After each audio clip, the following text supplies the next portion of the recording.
नमस्कार दोस्तों, स्वागत है आपका अपने चैनल में। फिर से मैं एडवोकेट जितेंद्र त्री आपका स्वागत करता हूं अपने चैनल में। आज हम बात कर रहे हैं कि अगर आपने किसी प्रॉपर्टी को बुक किया किसी प्रोजेक्ट के अंदर और वह बिल्डर भग जाता है तब हम क्या करें। आपने बिल्कुल सही सुना कि अगर आपने किसी प्रोजेक्ट में अपनी रियल एस्टेट प्रॉपर्टी को आपने बुक करा और वह बिल्डर भग जाता है तो आप क्या करें।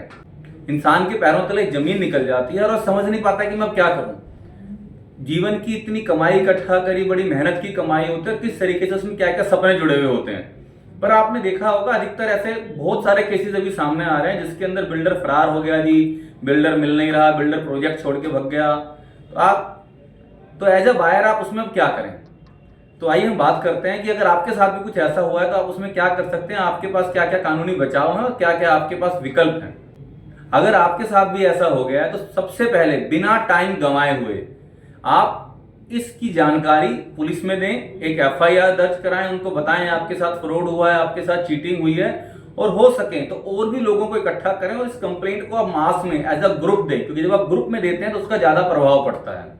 जब आप इसको पुलिस में कंप्लेंट करते हैं उसके बाद किसी अच्छे अधिवक्ता की मदद लें और उन वकील साहब की सहायता से आप आगे की लीगल प्रोसीडिंग को स्टार्ट करें। जैसे आपने एफआईआर दर्ज करी, इसके बाद आपको कंज्यूमर फोरम में जाना पड़ेगा, आपको एनसीएलटी का दरवाजा खटखटाना पड़ेगा, आपको रेरा के अंदर कंप्लेंट करनी पड़ेगी, क्योंकि रेरा एक आपके लिए बहुत बड़ा बचाव है।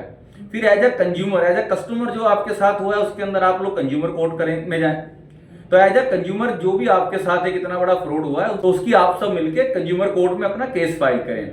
फिर आपको इसके अंदर सिविल कोर्ट के अंदर भी सूट फाइल करना होता है। कई जगह ऐसा होता है कि स्पेसिफिक परफॉर्मेंस के सूट आपको फाइल करना होता है। वो सारी की बातें आपको एक प्रोफेशनल अधिवक्ता, आपके वकील साहब आपको बताएंगे।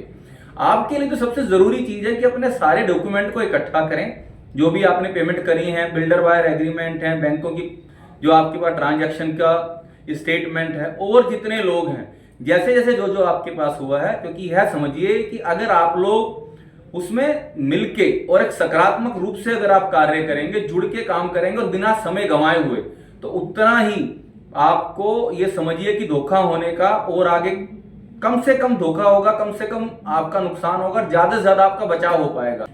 क्योंकि जितनी जल्दी आप इस प्रोसीडिंग को आगे स्टार्ट करेंगे उतनी ही जल्दी ये आपके फायदे की रहेगी। और जितने लोग इकट्ठे होके सारे डॉक्यूमेंट के साथ और सारे प्लेटफॉर्म, चाहे वो एनसीएलटी का हो, चाहे आप आईसीबीसी के अंदर उसको कर रहे हैं, कंज्यूमर कोर्ट में कर रहे हैं, सिविल के कोर्ट के अंदर कर रहे हैं, उसके ऊपर क्रिमिनल मुकदमे दर्ज होने हैं, रेरा के अंदर हो गए, जो भी सारी चीजें हैं, जो भी आपके पास विकल्प हैं, उनका सब मिलकर करें और हमेशा ग्रुप के अंदर रहें। एक कंसोर्डियम बना के केस उसके खिलाफ फाइल करें, एक अपनी एसोसिएशन बनाएं, उस एसोसिएशन को रजिस्टर्ड करें और हर गवर्नमेंट के अधिकारी का दरवाजा खटखटाएं, उनसे मिलें, पर्सनली भी मिलें, अपने अधिवक्ता के साथ भी मिलें और एक अच्छे अधिवक्ता की मदद से आगे इस अपने केस को प्रोसीडिंग करें।